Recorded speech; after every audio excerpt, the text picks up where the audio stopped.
Charley Ellis, welcome to The Long-Term Investor. Thanks, Peter.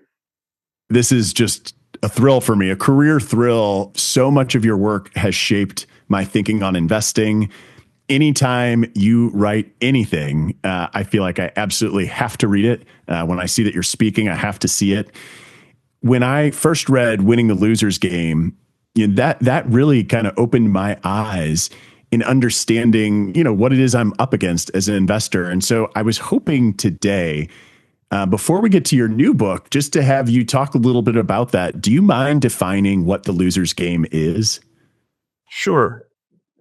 It comes from a wonderfully intelligent man named Simon Ramo, who was TRW's leader when it was the dominant factor in our space program. And he also played violin in a quartet of professional musicians plus him at the Los Angeles Symphony Orchestra. And he was a gifted amateur tennis player. And he figured out that in tennis, most people don't actually win the competition. Somebody else loses the competition. And that if you watch most matches in tennis that are amateurs, and he pointed out there are two different games. One's by professionals and one by amateurs. And the same rules, same equipment, same court, same way of counting, but the games are completely different. Experts win points just barely beyond the reach of the other player. Amateurs lose points.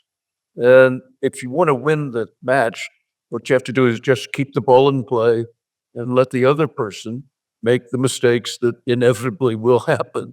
And pretty soon you'll find that you were, quote unquote, the winner. But you did not control the outcome of the game. The outcome was controlled by the loser. Interesting to hear the background. Now, tell me, Charley, why is money management a loser's game? Well, it used to be a winner's game. Years ago, when most of the investors, 90% of trading on the New York exchange was done by individuals who had absolutely no access to research, had not studied or trained how to be analysts, did not understand investment theories, they would occasionally buy or sell for whatever reasons they had. That environment made it pretty easy, if you had anything like good information, to do much better than the market. And when I first got involved in the investment field in the 1960s, that's a long time ago, but in the 1960s, if you wanted to make a meeting with a senior corporate executive, you call them on the phone, say, I've done my homework, I've studied your reports for the last several years, and I've got several questions I'd like to ask you, and it would take at least half an hour, maybe an hour. May I come and meet with you? Oh, we're delighted to have you come. Because the corporate executive knew that they were trying to be sure they were getting a fair price for their stock. And the more people they had investing in their stock, the more they're likely to get a fair price and also a little bit higher price than otherwise. So that could be a corporate asset if you were acquiring other companies or defending against being taken over by other companies. So corporate executives thought they were doing the right thing to give information to investors, particularly professional investors. So you could get good information and then take that and go into competition with people who had no information. And then in the proverbial, it was like stealing candy from children.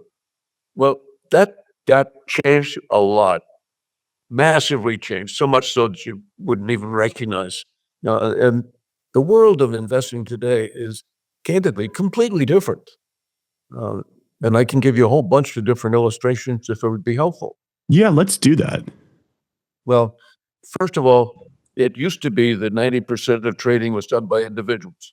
Now more than 90% is done by professionals. And those professionals are formidable. That typically get very well paid to be very, very good. And if they're not very, very good, they get displaced. Their clients will say, no, I'm going to shift to somebody else. So the quality of competitors is really up there. The second thing is technology has changed massively.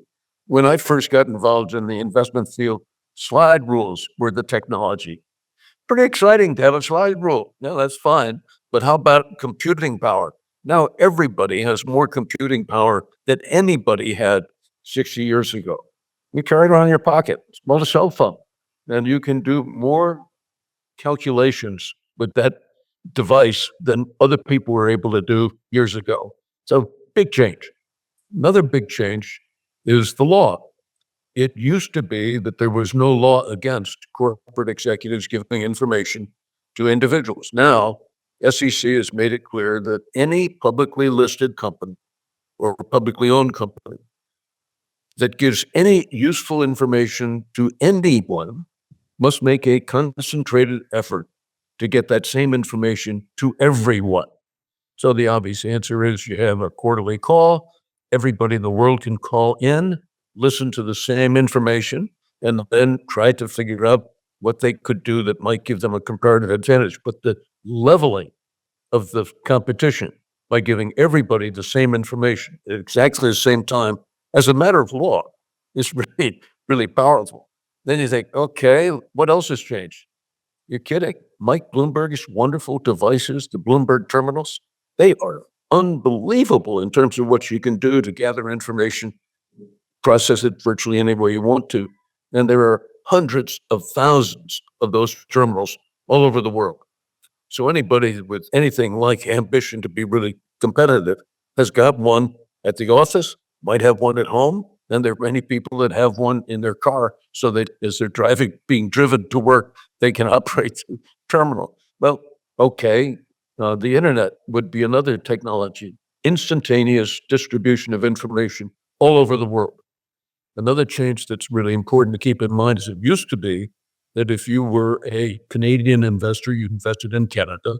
If you were a Mexican investor, you invested in Mexico. If you're a British investor, you invested in Great Britain. Now everybody invests all over the world. And the access to information from really superb research analysts has gone up and up and up and up, and is now just extraordinary resource available all the time to anybody who is in the field. So we have really changed the nature of the market, and it's become a better and better market in the sense that what markets are supposed to do is find a correct price. And the markets that we have today are so endowed with information and so endowed with talented operators and so competitive that the price discovery process, which is what markets are theoretically all about, are in play in a very, very effective way. So they're not that the prices are exactly right, but they are so close to right that chances that any one of us could improve on that best estimate being made by experts all over the world with money at stake is very unlikely. And to be able to do that on a regular basis by enough to cover the cost of trying, just not there. I want to reemphasize a couple things I heard you say, so important for our listeners and our viewers to understand, is that we're not saying that prices are perfect. We're saying that for somebody to identify mispricing and profit from it, those are two different skills, continuously year after year is very, very difficult. And the competition is so high that the relative difference in these investors is so small. So I don't think you talk about it in your new book, Rethinking Investing. You talk about it in your past books. These are all brilliant people. We're not saying active managers aren't brilliant, but they're all brilliant. I think if you're a sports fan, it's easy to see in something like baseball, or everybody's throwing 100 miles an hour and everybody's a good hitter. And when the competition and the skill level gets so high and the dispersion gets so tight in terms of skill level, well, then luck starts playing a bigger role. You're a big advocate, and you have been for a long time, of not trying to play that game, not trying to win, but just not losing. And I think index funds is typically where you've pointed. Is that a fair assessment? Yeah, and in all fairness, if you look at index funds versus active managers, if you choose to be an indexer or an ETF investor, you are virtually sure of being the top quartile in terms of investment results over a reasonable time period. Probably be in the top half of the top quartile. And that's dream come true. Give me that. How about give me that on an assured basis with lots and lots of data to support that that's the way it's going to continue to be. Well, and one of the things that, and I am going to dig a little bit more into this idea, but before I do, you spent many years at the Yale Endowment where David Swensen changed the way that institutions thought about investing. I tell people that if you're using index funds, I'm not going to fight you. I think, can you use other low-cost systematic approaches? Yes, but indexing is never really the wrong answer for anybody. You could maybe make the argument that somebody like David Swensen, who showed ways in an unusual manner to deviate from the broad market exposure and add return, maybe he's someone who shouldn't have, with the benefit of hindsight, needed indexes, but even he said that that's something you should do. Let me ask you this, though. All the time that you spent at Yale, what is it that you think that people misunderstand about the skill that's applied and things that institutions like that are doing when they choose not to index? Wonderful question. And I can't tell you how much I feel strongly about the answer. First of all, David Swensen was a really, really nice guy. And he had the ability to develop relationships with other people that were just special. I was devoted to David. I would do anything to help him at any time. And I think there must have been a couple thousand people in the investment world that felt exactly that same way. The second thing is he was very disciplined in every way. And that discipline focuses the mind on doing exactly what you have figured out is the right answer. The third thing is David was extraordinarily creative. Most people had never even begun to think about this, but he is the first person to execute a transaction in a derivative. Now, derivatives are larger than the cash market. But what was the derivative that he executed?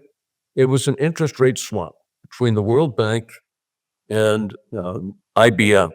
One had fixed rate debt, one had floating rate debt, and David believed that the interests of the two organizations were such that he could do a swap from one to the other. Oh, no, David, you can't do that. Nobody's ever done that. I know nobody's ever done it, but I really think it's the right thing for these two organizations. And I think I could set it up. Oh, you're never going to make it. Can I try? Sure, waste of time, but go ahead. $100 million transaction. And there's a rumor that says he got 1% on each side. But that was a brilliant, creative move. Nobody had ever done a derivative transaction of any kind in securities. And of course, today, that's the largest part of the total market. So you have to understand how lovely a nice guy David was, brilliant enough to do that transaction, brilliant enough to do a superb job as a PhD student at Yale, working with Jim Tobin. And Jim Tobin was a Nobel Prize winner. And the two got along really well because they were both brilliant and creative and disciplined and hardworking. So it's a lovely example you give, because if memory serves me, just as an example, when people think about what institutions do, and the best institutions is that, and what David was a pioneer in, is doing things that others weren't. And even in venture capital, they were very early in their venture capital exposures relative to their competitors, other big university endowments. And Peter, stay with that just for a second. Sure. Being first can be a terrific advantage if you're first and right. Huh. And one of the great things that David brought to the process was the courage to be first, and the knowledge and understanding that he had done such rigorous homework that he knew what he was doing. This was not speculating. This was not gambling. This was not taking a chance. It was very focused, disciplined execution of smart moves that he understood all the dimensions of. And let me stay on this track just a little longer on Yale and institutional investing as a whole, because you've spent time at a lot of institutions. Let me tell you, Charley, I am in front of charitable endowments, university endowments, healthcare endowments, and they range anywhere from, say, like $5 million to $500 million. And I think a lot of times what I hear their investment committee and they're a group of people who've been donors and, maybe they have experience in some portion of the finance world, a very small specific place in the finance world, but they sort of feel like if they aren't using alternatives like Yale does, all in kind of air quotes, then they're not doing it right. I just don't feel like they understand how much talent and effort and thoughtfulness goes into a lot of these endowment operations. Do you think it's reasonable for any given endowment, let's say even just below 200 million, to be veering into some of these spaces that a place like Yale does? No, I don't. In fact, I would urge anyone who is under 2 billion to say, I just don't have the resources to be able to design a competitive strategy that would allow me to be a serious competitor. And look at it two different ways. One, as a buying organization, will you be able to afford the quality of staff that would be required to have expertise in each of those different categories of quote unquote alternative investments? The odds are very slim that you would have full-time capacity to have first-rate talent competing on your behalf for the best relationships with the best managers. It just isn't going to happen. You think about that, okay, that's perfectly fair. It's not that a 5-year-old boy can't play professional football, but he can't play professional football at 5 years of age. He's going to have to wait till he's 25 or 30 in order to be big enough and himself enough. If you look at the dispersion of returns in each category of alternative investing, real estate, venture capital, private equity, so on, look at the dispersion of returns. The very top performance is wonderful. The near top performance is good. The not so near top performance, and you're still talking about much better than the crowd, is not the market average. And below that, it gets painful. The average investor loses by going into alternatives. There are some people who go into alternatives who have the skills to make it into something really remarkable. But the alternative managers who have those skills are very careful in their selection of which investors they're going to allow access to their skill set. And the answer is they're going to concentrate on large funds that are very expert and are quick to make decisions and have lots more money coming along for the next fund and the next fund and the next fund. And so you find, sure enough, ideal customers and ideal providers get together, and others should stay out of trying to compete because it's very hard to do. Yes. And I feel like there's a lot of people selling access and selling expertise. But if you have 50 clients or even 15 clients that you're selling that expertise to, the funds themselves the best funds may not really want your money. That's not really the type of long-term capital they're looking for. And I honestly, it's very tempting to keep going down this rabbit hole, but I want to hit some of the things that you're talking about in Rethinking Investing, as well as some of your past works. We were talking earlier about index investing, clearly a form of low-cost, rules-based investing. But I also referenced how there are other forms of low-cost, rules-based investing that people refer to as factor investing. I'll just be pretty plain. And so instead of just taking the size of the company as the only rule, it might assign weightings a little bit based on their price relative to some fundamental. What are your thoughts on this form of systematic, rules-based investing like a factor investing? Well, first of all, I really like the idea of being disciplined in your thinking. And secondly, I do respect those people who have studied segments of the market and found ways in which they can, in certain periods of time, get better results by using a particular discipline or factor. The problem is, for most of us, the problem is really serious. At the time that the results look most compelling, and the time when we're most likely to say, I'm going to do that, is after the good results have been achieved. And the future results are not going to be anything like a replication of the past. So I'm very skeptical of factor investing, except for those who are very skilled at understanding what the factors are and knowing what they're doing and when to go in and when to come out And even then, it's going to be a relatively modest amount of incremental benefit. And for those of us who are not expert in the particular factor, I think that with the net result over time will be we will pay a penalty for doing the factor investing. We'd be better off to do something as plain vanilla as index investing. Yeah, and is the key, it's just a matter of these are indexing's just an implementation strategy, and you just have to know what can you live with for 10 or 20 years. And the time to be investing in a fund that is factor driven is when the results in the past have not been at all good. Right. Then you might very well get a surge of the tide comes in, the tide goes out, the tide comes in, the tide goes out. But for most of us, we would be making a mistake if we went to factor investing, because most of us, being human beings, would tend to get excited when we could see there was a lot of evidence in support of the factor. But that's about when the tide has come all the way in and it's about to turn and start going out. Well, Charlie, you make a great point, because I feel like I spend half of my time when I'm speaking with our clients just coaching them through anything that doesn't perfectly track the market. We have a lot of factor investors at PlanCorp. We have a lot of index investors at PlanCorp. But you're right, it's these behavioral things that make such a big difference. And actually, in your new book, you dedicate an entire chapter to behavioral economics. And in my opinion, you just can't take the human out of human nature. So my question to you is, how would you suggest investors protect themselves against these well-documented behavioral financial tendencies that tend to hurt our returns?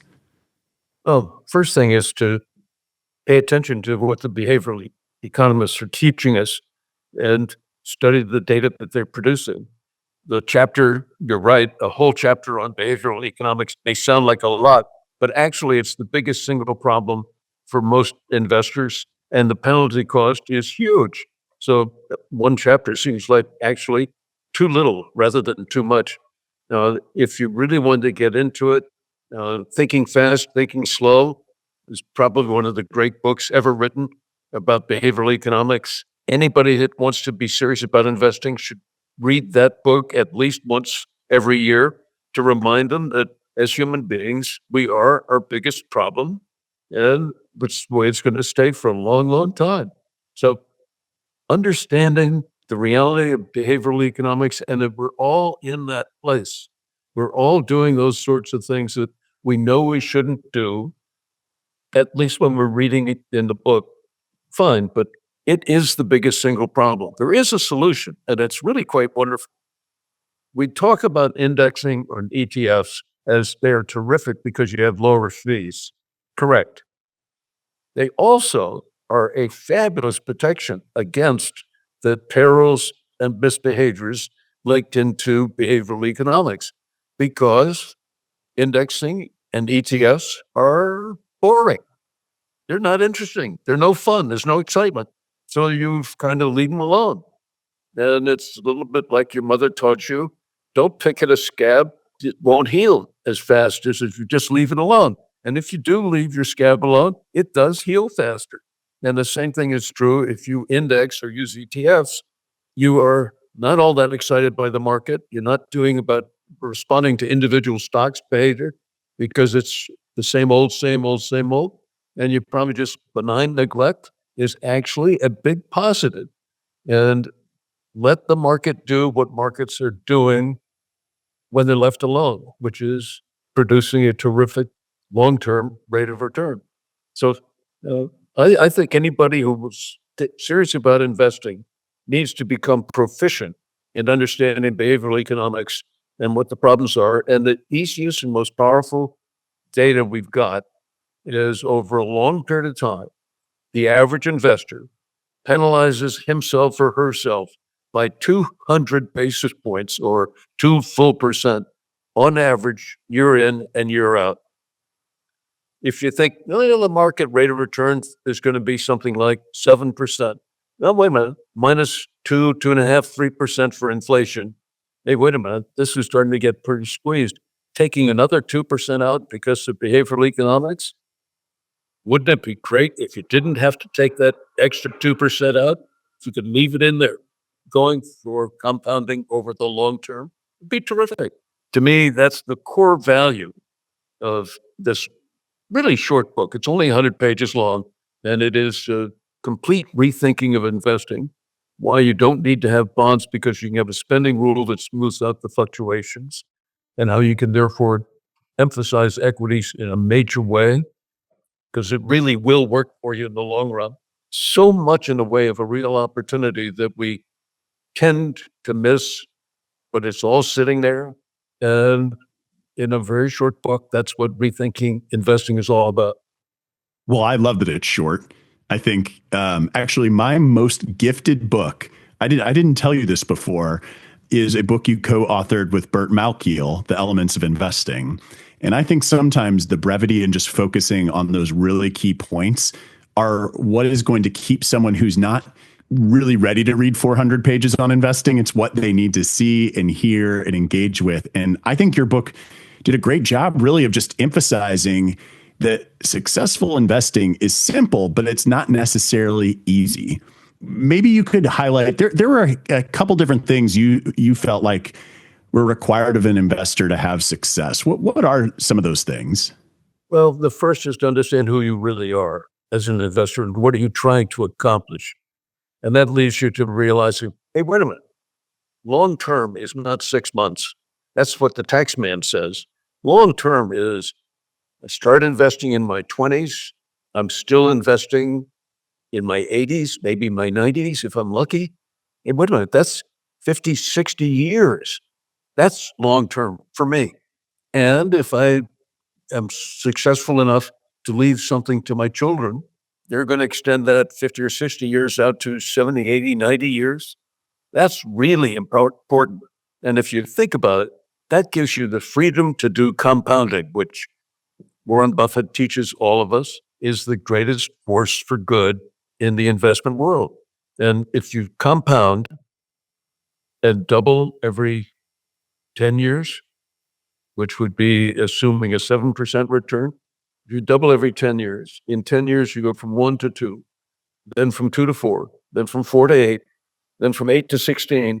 Now we're starting to get your attention. From 16 to 32, from 32 to 64, from 64 to 128, all of a sudden you realize, hey, wait a minute, those last doublings are really something. Call it the snowball, but they really are something. And the only way to get there is to get started and let time do its magical wonders on an overall basis. It's just unrelenting, the power of time.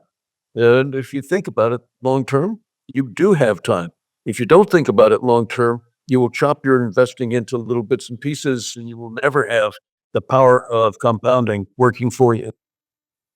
Since you mentioned Warren Buffett with compounding, the fun fact that maybe you know, but listeners may not realize is that the vast majority of Warren Buffett's wealth accumulated after he qualified for Social Security. Now that is compounding and doubling on the back end. You know, when you talk about these numbers doubling later and later, they just get bigger and bigger. And I think your book really focuses not just on the compounding, but the behaviors, on the competition. I mean, there's a lot of stuff getting in our way and trying to interrupt compound interest. And I think it ties back to what I was asking at the beginning, you know, what is the loser's game? If we're playing tennis and I'm trying to hit the ball as hard as I can and the ball ends up in the net or ends up going long, or heck, maybe I even get hurt trying to overexert myself. That's how you're going to lose this game as an amateur. And even I would say, Charlie, most people who are financial professionals should still be viewing themselves as amateurs. I feel like I'm very knowledgeable, but I would consider myself an amateur. I'm not going to be able to go out and beat, you know, people who are dedicating millions of dollars to the information they're collecting and the talent that they're hiring to analyze it. You know, in my view, you either have to have better information than everybody else or be better at interpreting that information than everybody else. And that's a big thing to say that you are capable of doing. You'd be very confident. Let me ask you one more quick question before I let you go. We've established lightly in our conversation that traditional active management is largely ineffective. Some of it's because of costs. Some of it's because everybody's really good. And so the competition's so high. One of the things I find interesting in the past handful of years is there are a lot of investors who are believers in a rules-based approach, whether that's indexing or factor, but they're getting a lot of interest in private investments, whether that's private equity, private credit, private real estate. And the access to these products are rapidly expanding, but these are products in places of the investment universe that are inherently active. You have to have a thesis and it has to be an active bet and it's high cost. How do you feel about this growing trend and interest in these spaces by a larger swath of the wealth spectrum? I personally shake my head and think it's a shame because individuals can't compete for the access to the very best managers. And only the very best managers are producing a return that is worth the effort. The average investor in alternatives of all kinds has an average experience that is not positive at all. And you don't get to that average without having some people getting absolutely suckered and having a terrible result. Locking up money and leaving it in one place for a long period of time is a real problem for most people. And it's nothing like the real problem of alternative investing, which is if you're not really a wonderful client, rich, substantial in assets with billions of dollars to play, you're not going to get access to the best managers. And as a result, you won't get the best results. And you got to be realistic. It's just, that's the way life is. And it's a shame that we can't have absolutely marvelous life experiences and all of us be terribly good looking and all of us terribly smart and all of us have wonderful adventures one after another after another. But the reality is most of us aren't going to have those fabulous experiences, but we can still have very, very good experiences. And I think it's marvelous that something as simple as indexing and ETFs give a pathway to having a very good result over the long period of time if you just hang in there. I love that you put a number on substantial wealth being in the billions, because there's substantial wealth below that where people, again, keeping it simple might just be the best approach, cause less headache, and lead to results that you'll be happy for. And Charley, this has just been an incredible honor to have you. I'm going to be sure to put links to all of your books, but I'll put at the very top your newest, Rethinking Investing, in my show notes at thelongterminvestor.com. Truly a pleasure. Thank you so much for being a guest on the show. Thank you, Peter. I enjoyed every minute of it.